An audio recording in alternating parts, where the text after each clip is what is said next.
Katanya Erich Fromm, kebanyakan orang mendefinisikan cinta itu rasa suka pada sesuatu. Dan ini sifatnya kayak kebetulan, kayak anugerah. Jadi tiba-tiba ada semacam rasa yang tiba-tiba datang, suka pada sesuatu. Biasanya orang memahami itu. Makanya istilahnya jatuh cinta, falling in love. Apa ya begitu, katanya Erich Fromm. Oke, nanti dia menjelaskan panjang lebar bahwa tidak begitu cinta itu.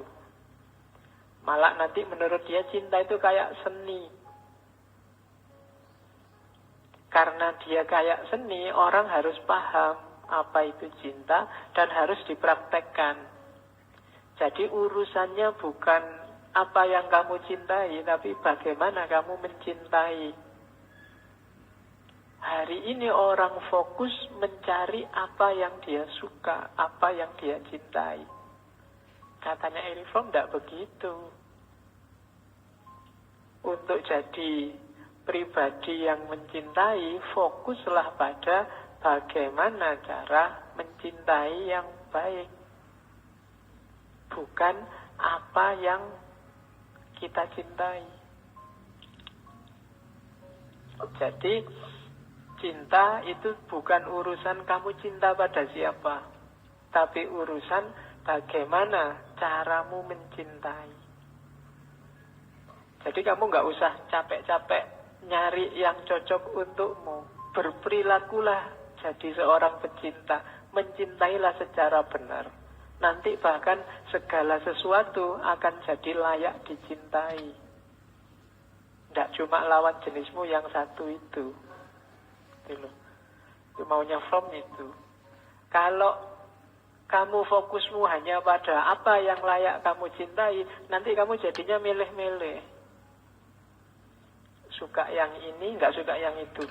Seleraku yang ini, yang itu nggak terlalu suka. Ini egois. Jadi yang milih-milih ini kan modenya egois. Kamu mikir karepmu dhewe, ndak. Fokuslah pertama-tama cara mencintai yang benar. Jadi problem cinta selama ini, katanya Erich Fromm, orang sering salah identifikasi. Dianggapnya mencintai itu pertama-tama harus ada yang dicintai. Tidak, bukan itu. Pertama-tama harus kamu tahu bagaimana caranya mencintai yang baik dan benar. Ya kalau bikin tulisan itu kamu harus ngerti EYD-nya sebelum kamu nulis. Yang mau bikin tesis, sebelum pertama-tama kamu nyari objek tesismu apa, ya kamu harus ngerti cara nulis yang baik. Dapat objek sebagus apapun, kalau caramu nulis tidak bagus, ya hasilnya rusak. Mencintai juga begitu. Oke, jadi itu yang diingatkan pertama oleh Erich Fromm. Jadi cinta itu bukan sekedar perasaan suka, beruntunglah kita yang dikasih anugerah cinta, enggak. Dia kayak seni, harus dipelajari. Seni itu kan begitu. Yo ada sih unsur bakatnya, tapi kan harus belajar. Kamu suka nyanyi, yo asal nyanyi aja bisa. Tapi kan kalau pengen nyanyi yang bagus, belajarlah nyanyi. Mencintai juga begitu. Harus belajar juga cara mencintai yang baik. Banyak orang mencintai, dia tidak sadar, malah merusak yang dicintai. Atau sebaliknya, merusak dia sendiri yang mencintai. Maka belajarlah. Ya, nanti diusulkan di kampus ada mata kuliah khusus 2 SKS tentang cinta. Loh ya tidak apa-apa, wong hampir semua filosof ilmuwan bilang bahwa relasi paling agung antar manusia itu cinta. Dan itu diidentifikasi jauh bahkan sejak lahirnya filsafat. Beberapa filosof awal kan sudah ngomong itu. Dunia ini berputar kayak minggu lalu Plato, itu karena adanya cinta. Kalau enggak mandek. Oke, catatan pertama itu. Makanya dia punya sebuah quote yang bagus. Love is an activity, not a passive effect. Jadi cinta itu aktif, tidak pasif. Jangan diam saja. Ya kalau kamu diam saja ya nggak dapat. Nggak usah nunggu takdir. Atau kalau sudah dapat juga jangan diam saja. Harus tahu kalau sudah nembak terus diterima mau ngapain. Ya, begitu keliru bisa blunder. Maka cinta itu katanya Erich Fromm bukan standing, bukan falling for, tapi standing in. Bukan jatuh cinta, tapi mendirikan cinta, menegakkan cinta. Standing in itu kayak kalau bahasanya Al-Quran kayak sholat itu kan iqamatus sholat, mendirikan sholat, tidak sekedar melaksanakan sholat. Nah, dirikanlah cinta. Jangan jatuh cinta. Kalau jatuh cinta itu kebetulan. Kalau ada yang bilang, aku jatuh cinta padamu, jangan kesusu diterima. Dia suruh mikir dulu. Karena kalau dia ngomong dia jatuh cinta, itu berarti tiba-tiba saja dia suka. Itu belum dipikir. Harus dipikir dulu sampai standing in. Apa ya ini cinta beneran? Jangan-jangan hanya kesan sesaat. Dikedipi sekilas terus kamu deg-degan, terus merasa wah jangan-jangan ini jatuh cinta. Coba dipikir lagi, direnungkan lagi. Jadi standing in sampai iqomah, tidak sekedar jatuh. Nah, jadi kalau kamu ditembak, aku jatuh cinta padamu, cintanya bagus, jatuhnya yang jelek. Jadi harus stand, harus paham benar apa itu cinta, syukur-syukur ngerti bagaimana cinta yang aktif, bukan cinta yang pasif. Jadi rumus pertama dari Fromm, cinta itu aktif, tidak pasif. Karena cinta itu seni, bukan jatuh. Harus dipelajari, terus dipraktekkan. Itu rumus pertama. Terus coba dilihat, katanya Erich Fromm, banyak orang karena nggak belajar cinta, salah dia dalam mempraktekkan cinta. Hasil cermatannya Fromm, orang modern itu terbagi 4 tipe, yang semuanya tidak bagus dalam implementasi cintanya. Erich Fromm adalah salah satu tokoh yang banyak mengkritik modernitas. Dia nulis buku yang sangat terkenal, mungkin ada yang sudah pernah baca, Escape from Freedom. Jadi bebas dari kebebasan. Itu zaman saya mahasiswa kelihatannya buku itu sudah diterjemahkan dalam bahasa Indonesia. Silahkan dicari.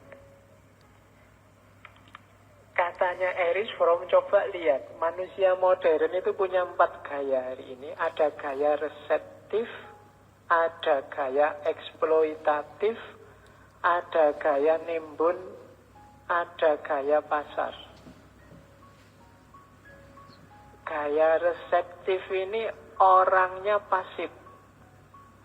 Dia hanya fokus kalau urusan cinta pada objek cintanya, kayak tadi dijelaskan.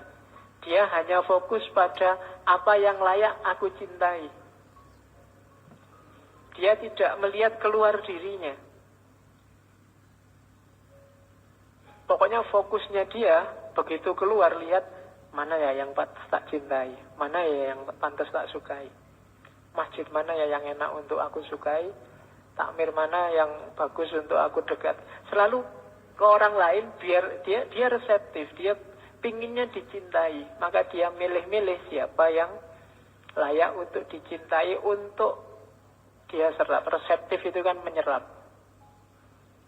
Makanya kalau orang nikah itu istilahnya resepsi. Nah itu ada yang diserap itu, amplopmu. Ya kalau kamu nggak bawa amplop nggak jadi resepsi, makanya resepsi. Jadi itu tipe pertama. Kalau kamu sibuk nyari apa yang layak dicintai kayak yang tadi, itu berarti kamu tipe reseptif. Kamu tidak mikir memperbaiki diri. Jadi kamu merasa bahwa kamu sudah bisa lah kalau cuma mencintai aja. Kamu merasa begitu sehingga yang kamu pentingkan objeknya. Nah, ada yang lebih ekstrim dari reseptif, apa? Eksploitatif. Kalau reseptif itu biasanya pasif. Kamu yang layak aku cintai ya sudah. Tapi kalau eksploitatif ini selangkah lebih ekstrim. Apa istilah selangkah lebih ekstrim itu ya?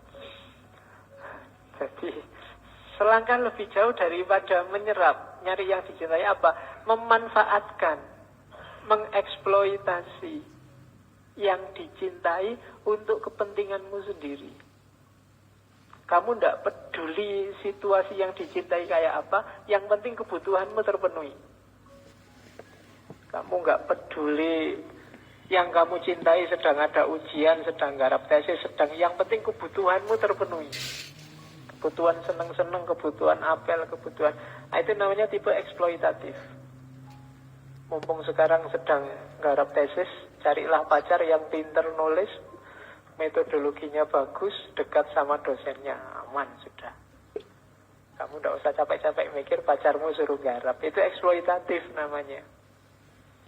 Kamu nyari yang bisa kamu manfaatkan. Logikanya untung rugi.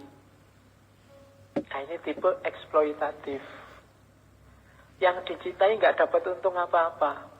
Kamu yang mencintai nyari sebanyak mungkin. Itu tipe kedua. Ada tipe ketiga. Istilahnya Erich Fromm, tipe penimbun. Tipe penimbun ini iya dia jatuh cinta, cuma cinta bagi dia modelnya kepemilikan. Aku punya cinta, aku punya pacar. Tipe penimbun ini biasanya modelnya ku.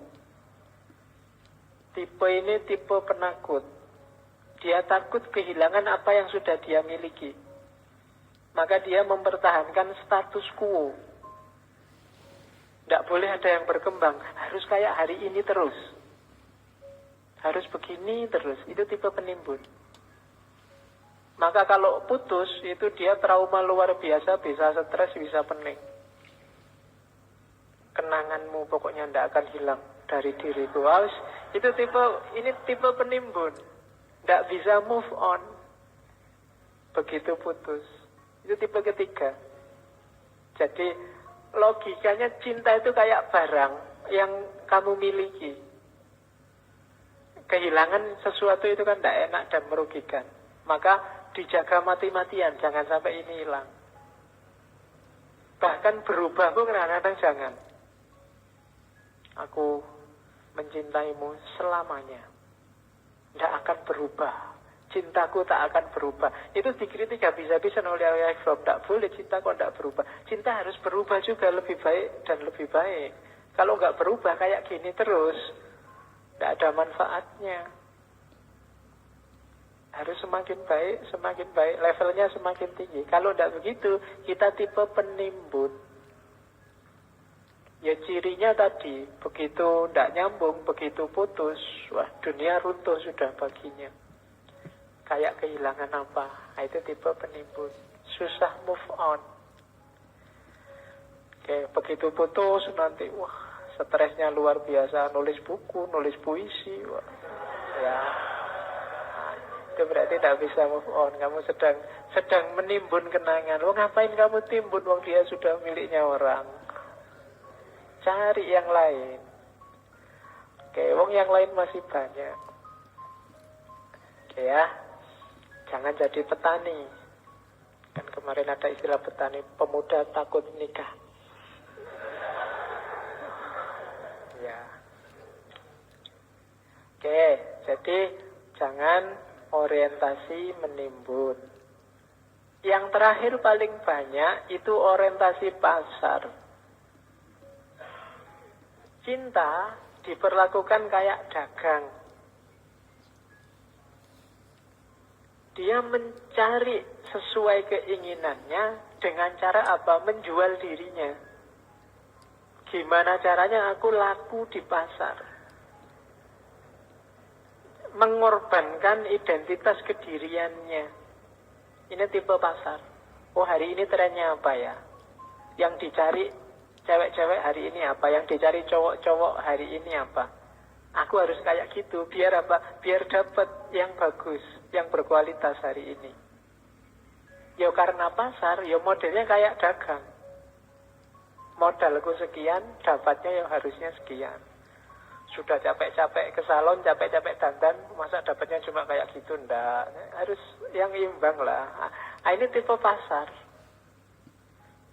Masa aku sudah S2 gini dapat pacar SMA? Ndak lah. Nah, ini ya itu tipe pasar. Kamu kayak dagang. Ya kalau level-level aku ini ya dapatnya yang kelas-kelas apalah gitu. Nah, itu tipe dagang. Orientasinya pasar. Padahal mungkin kamu suka loh sama yang SMA itu, tapi Anda nggak level, nanti diketawain orang lagi. Jadi dagang. Ya kayak kamu pacaran 3 tahun sudah dapat apa? Kok dapat apa? Nah, itu tipenya berarti tipe dagang. Kan sering kan ditanya gitu, masa cuma pegang tangan aja nggak dapat apa?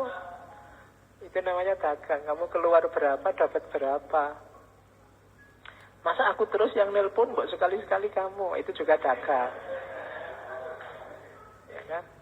Masa aku terus yang mention, kok kamu sekali-sekali mention aku, itu juga tipe dagang. Masa aku terus yang bayari traktiran, kok sekali-sekali kamu. Kalau tidak punya duit ya gimana lagi. Ya, jadi ini orientasi pasar. Kalau masih hitung-hitungan di level apapun berarti belum cinta. Masih dagang, masih negosiasi. Masih kamu menjual dirimu untuk dapat yang lebih bagus, lebih baik. Orang dagang itu kan nyari yang lebih menguntungkan. Nyari yang lebih prospek, nyari yang lebih bagus dari modal yang kamu keluarkan. Ini juga belum cinta. Cuma manusia modern banyak yang kayak gini. Jadi ada tipe reseptif, ada tipe eksploitatif, ada tipe penimbun, ada tipe pasar. Nah, dirimu tipe yang mana silahkan dilihat. Kalau kamu merasa ada di salah satu dari 4 itu, ayo belajar lagi seni mencintai yang benar. Nah, itu dari situ nanti Erich Fromm nulis The Art of Loving. Awas, keliru. Begitu kamu salah orientasi, salah gaya mencintai, cinta yang semula luar biasa tadi, yang sangat mulia dan agung tadi akan berbalik 180 derajat jadi sumber kesusahanmu. Jadi sumber kesumpekanmu. Kalau kamu punya pacar kok isinya sumpek terus, gegeran terus, pasti ada yang salah di antara kalian. Coba dicek lagi. Tiap hari kalau jauh, I miss you, begitu ketemu kok gegeran. Itu ada yang salah pasti. Pasti ada hitung-hitungan atau ada resepsi di situ, ada eksploitasi, ada timbun-menimbun di situ. Cinta harusnya memberdayakan, bikin orang seneng, karena dia ada di level tertinggi karakter akhlak manusia. Itu orientasi ini. Jadi penyakit-penyakitnya manusia modern. Maka sekarang saatnya belajar tentang cinta. Yang pertama, ingatlah, katanya Erich Fromm, mengingatkan yang tadi, cinta itu watak. Jadi cinta itu pertama-tama urusan karaktermu. Jadi jadilah karakter yang mencintai. Bangun dulu ini. Jadi orang yang berperilakulah, karakter itu kan lahirnya dari perilaku. Perilaku lahirnya dari pikiran. Kan ada yang pepatah Zen Buddhisme yang dulu, hati-hati dengan kata-katamu, karena kata-kata akan menjelma perilaku. Hati-hati dengan perilakumu, karena perilaku akan jadi kebiasaan. Hati-hati dengan kebiasaan, kebiasaan akan jadi watakmu. Hati-hati dengan watakmu, karena watakmu menentukan takdirmu. Jadi kamu membangun dirimu seperti apa, takdirmu nanti kayak apa, tergantung karaktermu. Kalau kamu pemurung, biasanya takdirmu ya takdir yang murung-murung. Kalau kamu ngamuan, biasanya takdir akan membawamu dalam situasi yang mudah ngamuan. Kalau kamu, makanya kadang-kadang orang ketika tidak kenal bela diri misalnya, tidak pernah ketemu situasi yang mengharuskan bela diri. Tapi begitu kamu ngerti bela diri dikit-dikit, kadang-kadang ketemu situasi yang mengharuskanmu bela diri. Ini kalau dalam Zen Buddhisme ya karena kamu membangun sendiri karakter itu. Maka lingkungan sekelilingmu, alam sekelilingmu beradaptasi dengan itu. Dulu ketika kamu nggak kenal filsafat, mungkin filsafat nggak nyantol sama sekali, dan dalam hidupmu nggak nyenggol sama sekali filsafat. Tapi begitu ngerti dikit-dikit, kok rasanya sekelilingmu penuh dengan filsafat ya. Nah, itu kenapa? Ya karena kamu pelan-pelan membangun habit. Dari habit lahir karakter, dan dari karakter ya lahir destinasi, lahir takdir. Oke, maka katanya Erich Fromm, pertama-tama dalam kita bangun watakmu, karaktermu sebagai seorang pecinta. Dirimu harus jadi sosok yang penuh cinta dulu, sebelum nyari objek yang dicintai. Jadi, kalau dirimu itu jadi sosok pecinta, nanti segala hal akan dapat kamu cintai. Analoginya Erich Fromm kayak pelukis. Pelukis itu jangan sibuk nyari objek bagus untuk dilukis. Tapi pertama-tama latihanlah ngelukis yang bagus. Kalau kamu sudah berlatih melukis yang bagus, objek jelek pun akan jadi bagus dalam lukisanmu. Cinta juga begitu. Kalau kamu jadi seorang pecinta, objek apapun bisa kamu cintai. Jangankan yang indah-indah. Yang tidak indah pun bisa kamu cintai. Karena jiwamu sekarang jiwa pecinta. Ya tidak indah itu enggak cuma urusan lawan jenis. Kemiskinan itu kan sangat tidak indah secara estetik. Tapi kan kamu disuruh mencintai orang miskin. Kamu disuruh mencintai anak yatim. Kamu disuruh mencintai orang-orang malang, orang-orang itu kan kalau dilihat tidak indah sama sekali kemiskinan itu. Orang sakit juga tidak indah. Tapi kamu disuruh mencintai mereka. Dan ini mungkin kalau jiwamu berubah jadi jiwa pecinta. Kalau belum, susah. Kamu bisanya cinta sama yang cantik-cantik, yang cakep-cakep, yang tidak cakep tidak. Jadi jangan sibuk nyari objek yang dilukis, tapi sibuklah latihan ngelukis yang bagus. Kayak foto itu loh kan. Kadang-kadang objek fotonya jelek, tapi yang pinter fotografi itu objek fotonya jadi bagus. Apalagi sekarang HP kan ada banyak aplikasi. Wajahmu jelek, kamu cari sudutnya yang bagus, terus jadinya bagus, jadi cantik. Makanya sekarang kalau tiba-tiba fotomu jadi bagus kan, di komen itu kan biasanya, wah cantik sekali, pakai aplikasi apa?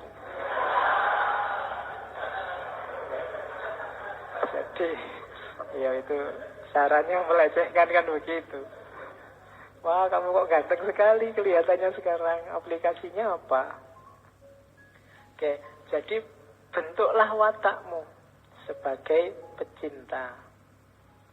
Dan katanya Erich Fromm, kalau kamu sudah jadi pecinta, tidak mungkin kamu hanya cinta satu objek, cinta pada satu orang saja, benci yang lain tidak mungkin. Karena ketika seseorang sudah menjelma jadi pecinta, tidak ada kebencian di sana. Kalau masih ada sisa kebencian, ya berarti kita belum masuk ke makom cinta. Meskipun ya pasti beda cara mencintai lawan jenis sama teman sesama jenis. Cara mencintai tetanggamu dengan cara mencintai dosenmu, gurumu. Ya caranya memang beda-beda, tapi semuanya ada di makom cinta. Kalau kamu bisanya hanya mencintai satu orang dan tidak peduli sama yang lain, kalau bahasanya Erich Fromm, itu bukan cinta. Itu egoisme yang diperluas. Istilahnya rada unik ya. Jadi itu jadi egois, cuma diperluas ke satu orang yang kamu cintai itu. Nggak, aku sukanya cuma sama kamu, yang lain nggak penting semua. Nah, itu masih egois. Pokoknya dunia ini semua tidak ada artinya, hanya kamu satu-satunya. Itu egois. Kalau pacarmu bilang begitu, suruh belajar lagi tentang cinta. Ya, dia belum mencintai yang benar. Jadi cinta yang benar itu ya aku mencintai kamu sebagaimana yang lain juga aku cintai. Tapi jangan dipakai dalil untuk selingkuh ya. Karena aku cinta sama semuanya. Oke, jadi rumus pertama, karena tadi problem seperti yang di atas, rumus pertama adalah jadilah, bangunlah watakmu dengan karakter pecinta. Nah, baru kemudian masuk ontologinya. Katanya Erich Fromm, kenapa sih cinta itu penting? Perhatikanlah. Kalau kamu jeli, coba merenunglah. Orang butuh yang lain untuk dicintai karena manusia ini punya problem eksistensial. Jadi problem keberadaan kita di dunia. Banyak problemnya itu. Erich Fromm di Art of Loving itu banyak menyebut, antara lain coba ya, kita itu lahir tanpa menghendaki dan nanti mati padahal kita tidak ingin, tidak menghendaki. Itu kan problem eksistensial. Kita tidak ingin ada, tiba-tiba ada, dilahirkan oleh ibu kita. Setelah enak-enak di dunia kok ya dimatikan, mungkin kita tidak ingin mati. Ini kan problem eksistensial. Diawali dari tidak ngerti, kemudian terakhirnya dipaksa dihilangkan. Ini problem eksistensial. Kemudian dalam hidup ini ternyata karakternya adalah kita terpisah dan tidak berdaya. Menghadapi alam semesta kita sering tidak berdaya. Kehujanan dikit sakit, pilek, kan itu kita tidak berdaya. Tidak canggih, pingin apa-apa tidak mesti keturutan. Banyak keterbatasan-keterbatasan. Ini kan tidak berdaya. Kemudian keterpisahan. Banyak sekali yang kita sukai pada akhirnya harus berpisah. Dan itu sunatullahnya begitu dalam hidup. Terhadap apapun. Ini kan kegelisahan eksistensial. Meskipun kamu sudah mati-matian bilang, pokoknya sepanjang hayat kita selalu bersama. Tidak bisa, pada saatnya tetap berpisah. Tidak mungkin bareng terus. Nah, ini kan gelisah akhirnya. Kenapa kok gelisah? Karena perpisahan itu menyakitkan. Ya nama lain perpisahan kan akhirnya kita sendiri. Sendirian itu kan menakutkan. Itu yang bikin Adam minta ditemani Hawa. Padahal itu di surga loh. Di surga itu kan kamu bisa minta apa aja sak kapoe. Seneng-seneng. Tapi dia tetap minta Hawa. Kenapa? Kesendirian itu menyakitkan.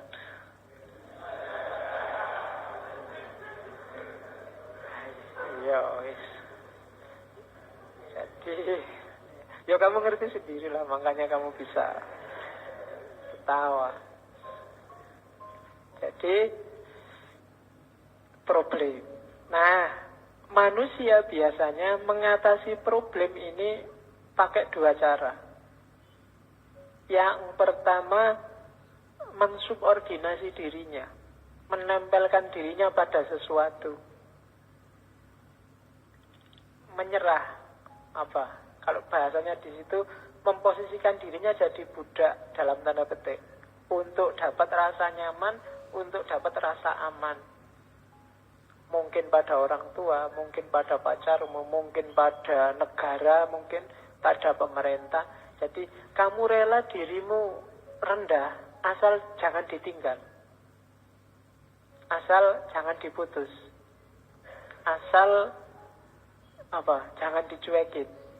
Itu biasanya ada orang yang solusinya menurunkan dirinya, menurunkan harkatnya. Tindaslah aku tapi jangan ditinggal. Susah-susahkan aku, siksa aku tidak apa-apa, tapi tetaplah di sisiku. Kan banyak yang kayak gitu. Kamu sat-sat koyong duwe pacar wae. Oke. Jadi solusi pertama itu biasanya saking takutnya kamu sendirian, saking takutnya kamu tidak punya teman, saking takutnya kamu berpisah, maka kamu jatuhkan dirimu, hargamu, nilai kemanusiaanmu. Kayak hari ini kan banyak yang demo, misalnya mengkritik Pancasila, tapi begitu kalau nggak suka Pancasila ya keluar aja dari Indonesia. Oh, itu mesti takut. Kenapa? Perpisahan itu menyakitkan. Harus mulai lagi nyari teman baru lagi mungkin di luar negeri, itu kan sumpek juga. Wong sudah nyaman banyak teman di sini. Ini hubungannya sama problem eksistensial. Makanya kan itu skala Indonesia. Kalau skala bumi kan ada ajaran sufi itu. Kalau kamu tinggal di bumi tapi menyalahi perintahnya yang punya bumi, maka keluarlah dari bumi. Oh, itu kan menakutkan. Kalau Gusti Allah mengusir kita, kita mau kemana? Kan gitu. Dan retorika ini menurut saya luar biasa. Kenapa? Karena manusia punya problem eksistensial ini. Dia takut sendirian, takut kesepian. Kalau diusir dari bumi mau kemana? Keluar bumi apa di luar bumi ada warungnya, ada angkringannya, ada ngobrolnya sama siapa? Ini kan sumpek. Maka astronot di luar angkasa itu kan katanya tidak boleh terus-terusan. Dalam jangka waktu tertentu harus kembali ke bumi. Kenapa? Bisa stres dia di sana. Makanya tiap kali, jangankan itu, kamu tiap Idul Fitri kan di Indonesia ada mudik massal. Kenapa? Orang ingin nyambung lagi. Khawatir kehilangan, khawatir berpisah. Maka mereka butuh kepastian eksistensial bahwa keluargamu masih ada, masih mendukungmu, kita masih bareng-bareng. Maka orang butuh mudik. Nah, solusi pertama tadi, kamu menjatuhkan levelmu. Dan yang kedua, tidak dengan menjatuhkan level, tapi dengan cinta. Dengan cinta itu berdiri setara, sejajar, saling membantu, saling menguatkan, saling mendukung. Karena kalau tadi yang menjatuhkan diri, padahal kalau kamu memperbudak dirimu di hadapan orang lain, sebenarnya orang lain juga sebenarnya butuh teman. Mereka juga takut sendirian. Mereka juga takut ditinggal, takut kesepian. Maka jangan mau memposisikan dirimu subordinat, inferior. Kita sama-sama butuh kok. Ayo kerjasama. Saling membantu, saling menguatkan, saling menegaskan keberadaan kita. Itu namanya cinta. Maka jangan jatuh dalam cinta, tapi berdirilah dalam cinta. Stand in. Kalau tidak begitu, biasanya kamu menjatuhkan dirimu. Gak cuma jatuh cinta, tapi jatuh hargamu. Kamu mengabdi pada sesuatu yang kamu sukai. Kamu jadi budaknya yang kamu cintai. Entah orang, entah barang, entah sesuatu. Nah, lawannya hanya cinta. Jadi perbudakan itu, penindasan dan penjajahan itu tidak bisa dilawan dengan perbudakan, penindasan, penjajahan yang lain. Lawannya hanya cinta. Kita dijajah Belanda 350 tahun lebih. Itu kan tidak bisa balesnya kita, ayo kita jajah Belanda juga 350 tahun. Kan tidak bisa begitu. Kenapa? Karena obatnya imperialisme bukan itu. Kalau kamu merasa sekarang dihegemoni oleh Barat, Cara melawannya bukan berbalik menghegemoni Barat. Cara melawannya apa? Berdiri sejajar dan kemudian saling kerjasama. Itu solusi yang paling memberdayakan manusia. Kalau enggak, kita akan melalui fase penghancuran demi penghancuran.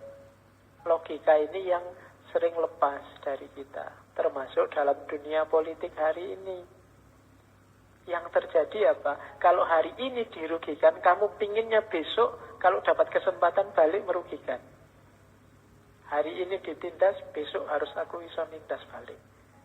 Balas dendam. Nah, itu yang sering terjadi. Dan ini tidak akan ada ujungnya. Akhirnya kayak film India. Ya kan? Simbae disiksa. Nanti bapaknya balas dendam. Nanti bapaknya yang sini balas dendam lagi. Anaknya balas dendam. Sampai cucunya balas dendam. Tidak ada selesainya. Solusinya katanya Fom tidak begitu. Tapi lewat jalur cinta. Jadi cinta yang mengatasi problem eksistensial manusia. Nah, di Erich Fromm, hati-hati jangan terjebak cinta yang belum matang. Belum matang itu berarti masih apa ya? Kalau buah itu masih pentil. Apa pentil bahasa Indonesia ini apa? Masih Leo ngertiku itu bahasa Jawa nih. Masih muda itu kan masih itu. Buah yang masih kecil itu loh. Ya bahasa Jawa nih memang masih pentil. Ya. Itu kalau bahasanya Erich Fromm itu biasanya hanya namanya kesatuan simbiotik. Jadi kesatuan simbiotik itu cinta yang menyerah tadi. Karena takut kesepian, karena takut terpisah, terus dirinya sendiri diserahkan seutuhnya pada yang dia cintai. Sampai identitas kediriannya sendiri hilang. Itu namanya kesatuan simbiotik. Melupakan dirinya, menyerahkan dirinya bulat-bulat pada yang dicintai, itu namanya kesatuan simbiotik. Ini ya cinta, cuma cinta yang tidak mateng. Aku rela mati demi dirimu, itu kesatuan simbiotik. Cinta yang masih muda, belum matang. Ya, ceritanya ya kayak cerita-cerita cinta anak muda itu, Romeo Juliet, kayak cerita Laila Majnun. Mengorbankan diri untuk cinta. Dibuat novel enak. Tapi dalam prakteknya, itu namanya ndak pinter, ndak mateng. Masih banyak cara untuk saling memberdayakan dalam cinta. Jadi kalau cinta terhalang, ya kamu ndak harus kawin lari, nanti capek. Masih banyak jalan yang lain. Nah, itu namanya kesatuan simbiotik. Cintamu belum matang. Cinta yang matang itu apa? Ya punya yang dicintai. Antara yang dicintai dan mencintai saling mengutuhkan dirinya masing-masing. Kita dekat tapi tidak saling mensubordinasi. Kita jadi satu tapi tetap dua. Kayak puisinya Gibran yang dulu waktu ngaji bahwa kayak tiang ini loh. Tiang ini kan tidak ngumpul jadi satu, tapi misah-misah. Tapi hakikatnya dia saling menguatkan. Kalau tiang ini ngumpul jadi satu, malah ambruk.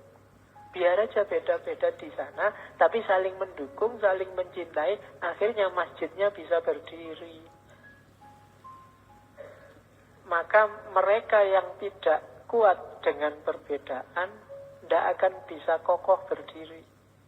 Apakah itu orang, apakah itu lembaga, apakah itu organisasi. Kalau kamu seragam, justru kamu lemah.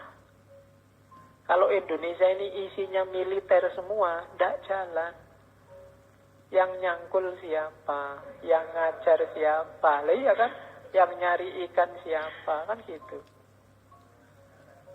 Ya Jokowi hebat, tapi kalau semua kayak Jokowi, ya tetap rusak Indonesia. Bu Susi yang Menteri Maritim, ya hebat. Tapi semua kalau Bu Susi ya rusak. Harus beda-beda. Indonesia kayak Habib Rizik semua, itu ya kan tidak terbayangkan. Tapi lembek semua juga tidak bagus. Ya biar aja dengan jati dirinya masing-masing. Cuma saling menguatkan, saling mengokohkan. Jadi satu tapi tetap dua, tetap tiga, tetap empat. Nah itu kalau bisa kayak gini berarti cintanya mateng. Tidak saling menaklukkan, tidak saling menundukkan. Tapi semakin menguatkan, semakin memberdayakan. Itu istilahnya Erich Fromm, cinta yang matang. Bukan cinta yang sekedar simbiotik. Simbiotik itu kan jadi satu, saling memanfaatkan. Kadang-kadang ada simbiotik yang malah mematikan. Ada yang kan kalau biologi macam-macam jadinya simbiotik itu. Ada yang mematikan, ada yang hanya untung satu, yang satu rugi, dan seterusnya. Jadi carilah cinta yang matang. Bukan cinta yang setengah-setengah. Dulu kamu pinter luar biasa, tapi begitu punya pacar, kok IP-mu turun. Apa-apanya jadi kacau. Ngatur waktu kamu nggak bisa. Jadi cinta ini nggak memberdayakan. Kamu belum mateng, masih anak-anak. Masih cinta monyet. Ya cinta monyet itu kan karena pacarannya masih di kebun binatang. Iya. Cah cilik kan. Jadi harus semakin memberdayakan. Itu ciri cinta yang sehat. Kalau cinta bikin kamu kacau, bikin kamu rusak, berarti cintamu tidak sehat. Itu nanti sumber susah, sumber patah hati. Ya, patah hati kan kalau di Indonesia gak enak, hati-hati. Di Indonesia patah hati tidak ditanggung BPJS. Jadi jangan seneng-seneng kamu patah hati. Ya.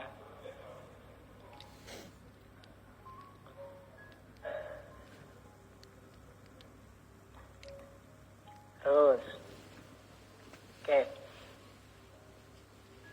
Nah itu ada kalimat bagus, infantile love, cinta yang tidak matang. Infantile love follows the principle I love because I am loved. Mature love follows the principle I am loved because I love. Jadi cinta yang kekanak-kanakan itu prinsipnya aku mencintai karena aku dicintai duluan. Tapi cinta yang matang, aku mencintai. Ya, aku dicintai karena aku sebelumnya mencintai. Yang tadi ya, bukan kamu nyari objeknya. Jadilah pribadi pecinta, maka kamu akan dicintai. Jangan nunggu dicintai terus kamu baru bales mencintai. Itu kekanak-kanakan, itu masih level dagang. Aku cinta padamu, kalau kamu cinta padaku. Itu berarti belum cinta, itu masih negosiasi. Itu harusnya kalimatnya tidak begitu. Harusnya aku berencana mencintaimu. Kalau kamu cinta padaku, kalau enggak, ya aku ganti rencana. Ya kan itu belum mencintai, masih rencana. Jangan bilang cinta dulu, masih nunggu jawaban. Kalau sudah cinta, kamu tidak akan mikir ditolak apa diterima. Biar aja, itu tidak penting. Kalau kamu mikir, lupa, kalau ditolak kan berarti nggak jadi milik kita. Ya kamu tipenya berarti kamu masih penimbun. Cinta harus memiliki. Ya memang cinta itu bisa memiliki syukur. Kalau nggak bisa memiliki, ya syukur juga. Cuma syukurnya beda. Ya, kalau bisa memiliki itu syukur, alhamdulillah. Kalau nggak bisa, syukur ora kowe. Oke. Terus, nah, jadi Cintanya harus matang. Fokusnya bukan pada yang dicintai, tapi kita yang mencintai. Terus, nah, ini yang orang sering salah paham. Cinta itu memang cirinya bukan minta atau nyari untung, tapi justru memberi. Memberi tidak dalam arti berkorban. Banyak orang salah paham. Itu nanti Erich Fromm perhatikan banyak definisi memberi. Secara umum memberi itu lawannya menerima. Menganugerahkan sesuatu, mengorbankan sesuatu. Lawannya menerima, memeras, menimbun, itu kan tidak memberi. Meminta, memaksa. Itu definisi umum. Ya memberi ya memang menganugerahkan sesuatu. Yang semula kamu miliki, kamu kasihkan. Itu kan memberi. Kalau dalam dagang, memberi itu ada orientasinya. Orientasinya apa? Dapat yang lebih banyak. Harus ada imbangannya menerima. Jangan mau memberi saja, harus ada menerimanya. Ini orang dagang. Kalau kamu memberi tapi tidak menerima apa-apa, berarti kamu ketipu. Dagang kan begitu. Sudah kuberikan segalanya, tapi apa yang kau berikan padaku? Itu berarti sedang dagang. Dia minta, ya aku modalku sekian keluar, harusnya aku untung sekian dong. Kok malah begitu? Selama ini kurang apa aku padamu, kok kamu malah kawin sama orang lain? Nah, itu kan keluhan orang yang dagang. Jadi orang yang sedang nyari untung. Ada lagi katanya Erich Fromm, kelompok non-produktif. Kelompok non-produktif itu memberi itu dianggapnya pemiskinan. Semakin banyak memberi, hati-hati, kamu akan semakin melarat. Semakin sering ngelaktir, semakin cepat kamu bokek. Itu orang non-produktif. Pemberian dianggap mengurangi sesuatu dari dirinya. Nah, katanya Erich Fromm, pemberian itu maknailah secara produktif, eksistensial. Jangan dilihat berkurangnya sesuatu dari dirimu saat memberi. Hakikatnya memberi adalah pembuktian bahwa kamu mampu, bahwa kamu punya. Orang yang bisa memberi kan orang yang memiliki. Kamu tidak mungkin bisa memberi kalau kamu nggak memiliki.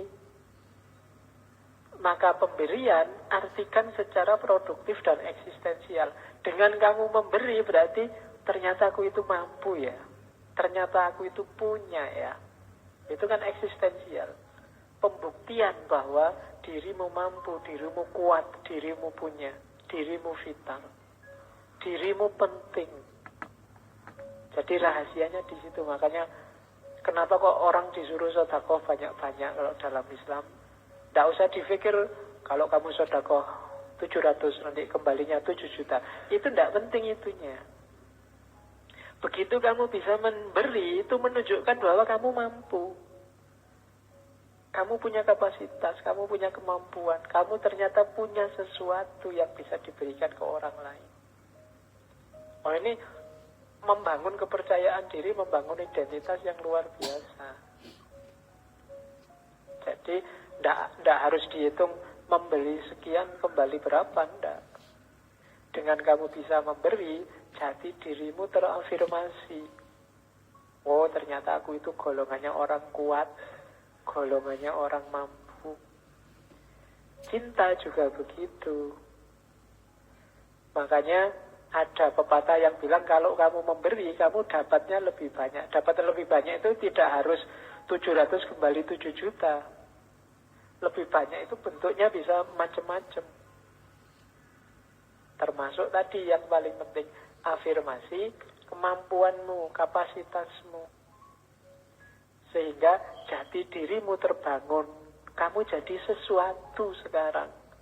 Kalau kemarin sebelum kamu memberi, kamu seolah-olah nggak ada artinya.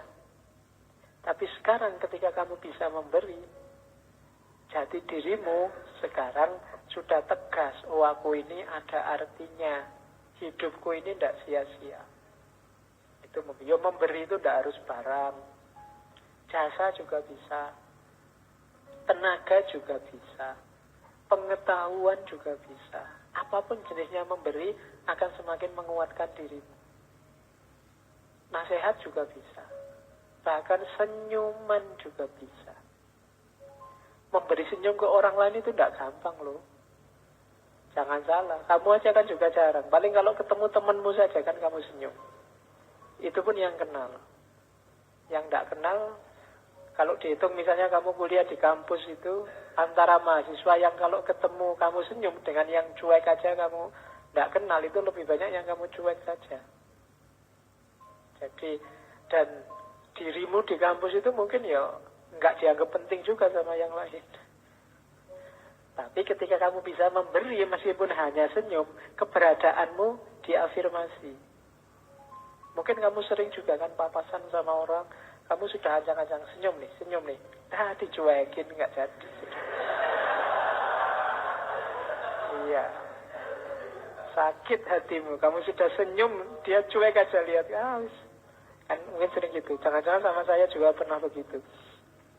Lagi pikiran suntuk nggak peduli ada yang mau senyum. Jadi ya kamu yang sudah terlanjur senyum, wah mangkalnya luar biasa. Tapi jangan takut.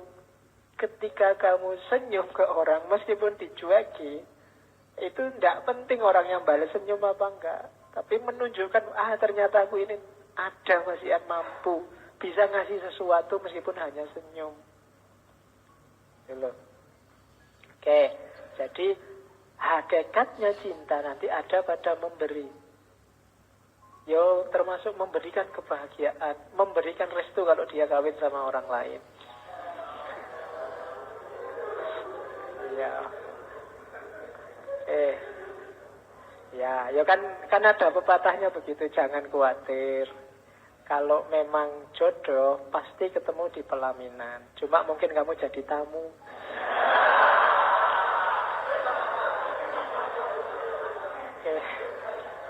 Terus yo ketemu di pelaminan, cuma kamu jadi tamunya. Terus ini yang paling terkenal dari Erich Fromm, unsur-unsur cinta. Nah, cinta yang memberdayakan, bukan cinta yang memperdayakan, itu cirinya 4. Ini ada di Art of Loving, bab-bab awal. Yang pertama, care, perhatian. Yang kedua, responsibility, tanggung jawab. Yang ketiga, respect, rasa hormat. Yang keempat, knowledge, pengetahuan. Jadi care berarti apa? Harus perhatian. Itu cirinya seorang cinta atau tidak, harus ada care. Tidak mungkin kamu tidak care sama yang kamu cintai. Kalau kamu bilang mencintai kok tidak care, itu pasti bukan cinta.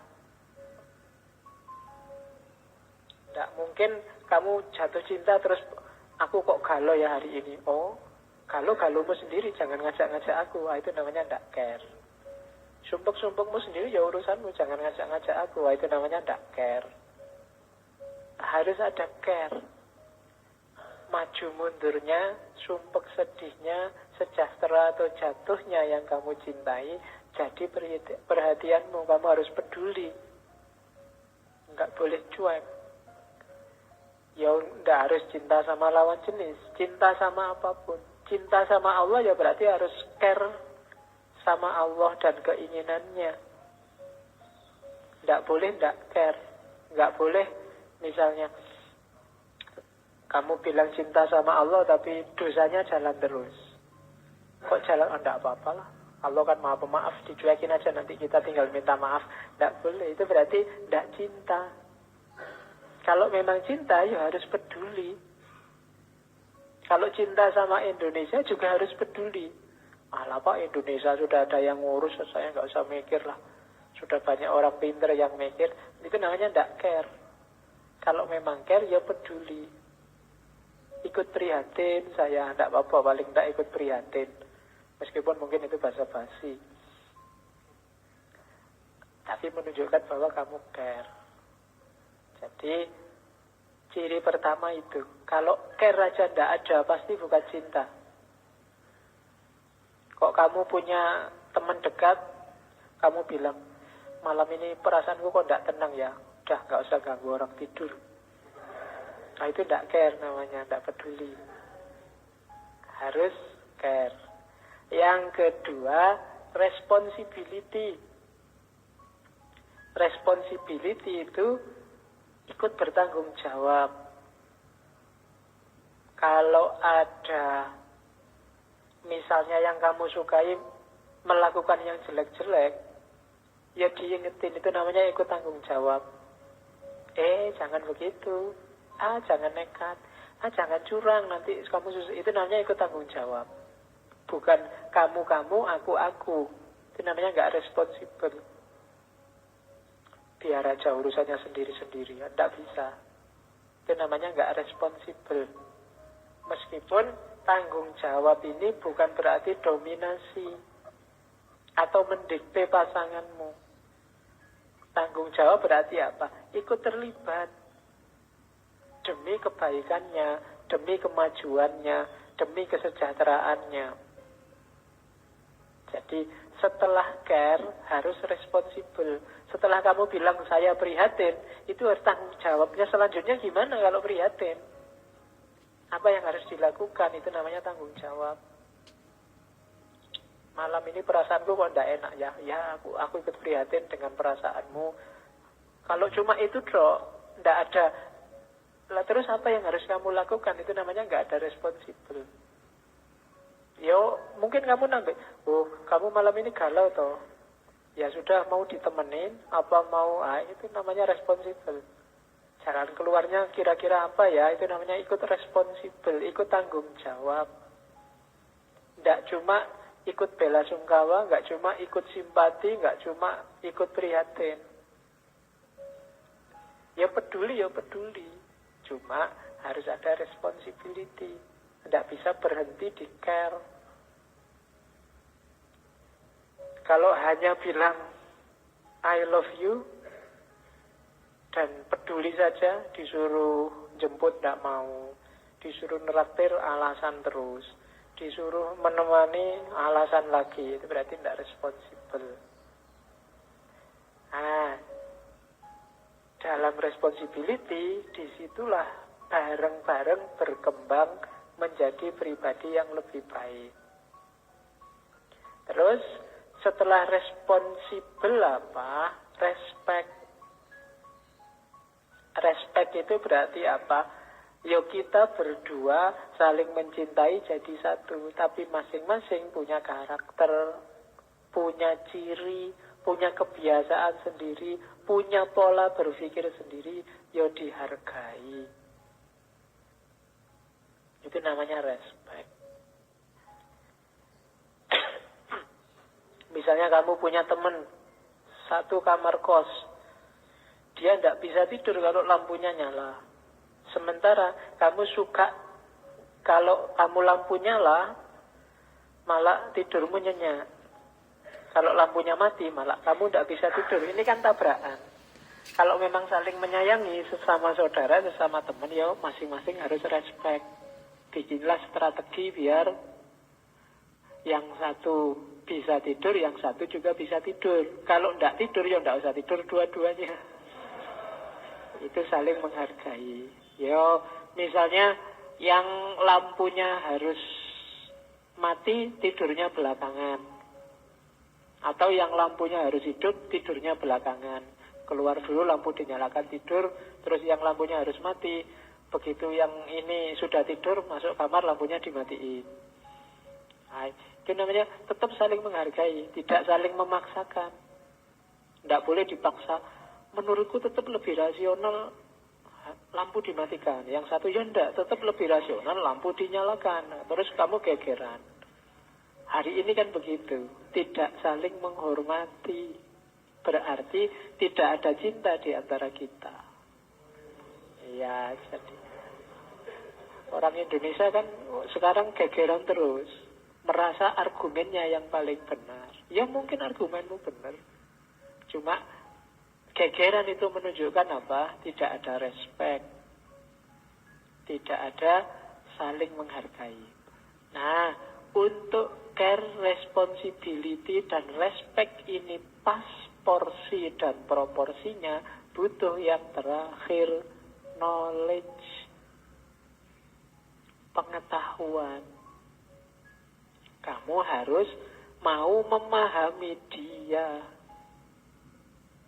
Jangan menutup diri. Harus paham. Kalau bahasanya hari ini mutual understanding, saling memahami. Ini biasanya gimana ya? Cara berpikirnya dia kayak gimana, tradisi hidupnya kayak gimana, kalau bangun jam berapa, tidur jam berapa, belajarnya di mana, kapan, kayak gimana, suka baju warna apa, kalau makan biasanya di warung mana, dan seterusnya. Itu namanya knowledge, mengumpulkan informasi. Dari situ, dari knowledge inilah kamu bisa care secara tepat, bisa responsible, bisa respect. Kamu alergi kucing, pacarmu penyayang kucing. Wah, itu kan butuh knowledge, saling memahami. Kalau tidak gitu mesti gegeran, putus gara-gara kucing. Iya, kan bisa kayak gitu. Itu yang bikin kadang-kadang urusan kecil aja terus gegerannya berminggu-minggu. Kenapa? Tidak ada saling respect. Kenapa nggak bisa respect? Karena tidak punya pengetahuan. Tidak ngerti. Maka butuh knowledge. Inilah 4 unsur dasarnya cinta yang sehat. Kalau 4 atau salah satu dari 4 ini tidak ada, ya cintamu terancam bahaya. Kalau sudah tidak care, tidak mau responsible, tidak respect, dan tidak mau tahu, tidak saling tahu menau, itu alamat wallahu a'lam bishawab. Ya, jadi perhatikan 4 unsur dasar ini. Oke, sekarang ngomong objeknya. Yang biasa dicintai orang, ya meskipun tadi objek bukan yang pertama, tapi ya pada akhirnya kan ada yang dicintai, namanya objek cinta. Ada cinta sesama, namanya cinta persaudaraan. Cirinya, ya ini cinta terhadap sesama manusia. Cirinya apa? Tidak eksklusif, terbuka. Pengalamannya adalah pengalaman solidaritas, hidup bersama. Itu kalau di Erich Fromm, porosnya apa? Mencintai yang miskin, mencintai yang lemah, mencintai yang tidak berdaya, mencintai yang tertindas. Kenapa ini jadi porosnya? Karena kalau orang pada yang miskin, pada yang lemah, pada yang tidak berdaya sudah bisa mencintai, pada yang lain pasti bisa. Kalau kamu mencintai temanmu yang sama-sama ngaji, itu biasa, wajar. Kalau kamu mencintai orang tuamu, sangat wajar. Mencintai dosenmu, sangat wajar. Mencintai yang cakep-cakep, sangat wajar. Dan sangat mudah. Tapi mencintai yang miskin, yang lemah, yang tidak berdaya, termasuk mencintai orang asing, kalau di Erich Fromm, itu luar biasa. Karena biasanya orang cenderung menghindar dari yang asing, cenderung tidak suka sama yang miskin, sama ketidakberdayaan. Itu kenapa agama menekankan cintailah kelompok-kelompok ini. Karena ini parameter bahwa kita memiliki kualifikasi cinta persaudaraan. Kita cinta sesama. Kalau mencintai orang kaya itu gampang, mencintai artis itu mudah, mencintai temanmu yang selevel itu mudah. Tapi yang lebih miskin, lebih tidak berdaya, lebih asing itu agak susah. Maka porosnya itu. Kalau ada orang yang bilang bahwa kita cinta semua manusia, tapi tidak pernah bersentuhan dengan kelompok-kelompok itu, belum. Masih ada yang di-anti, apakah itu minoritas, apakah itu orang tertindas, apakah itu orang-orang miskin, berarti belum cinta sesama. Jadi masih cinta yang egois, masih cintaku untuk kelompokku dan demi kelompokku, belum cinta persaudaraan. Kalau di sana ada bibit eksklusivitas, pasti belum cinta persaudaraan.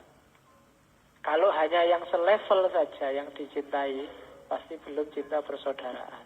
Jadi cinta sesama itu cirinya lenyapnya eksklusivitas dan porosnya mencintai yang miskin, yang tidak berdaya dan orang asing. Kalau ada bule jalan-jalan di sini dan kamu menghindar-hindar, gak mau bersentuhan, itu berarti kamu belum cintanya universal. Kalau begitu lihat Cina, terus kamu, itu orang A, itu berarti belum. Masih ada diskriminasi di pikiranmu. Begitu lihat orang Yahudi, begitu lihat orang Amerika, begitu lihat apalah yang kamu tidak suka, terus kamu sisihkan dia sebagai bukan kelompokmu, seolah-olah dia bukan manusia juga, maka kamu tidak ada di level cinta persaudaraan.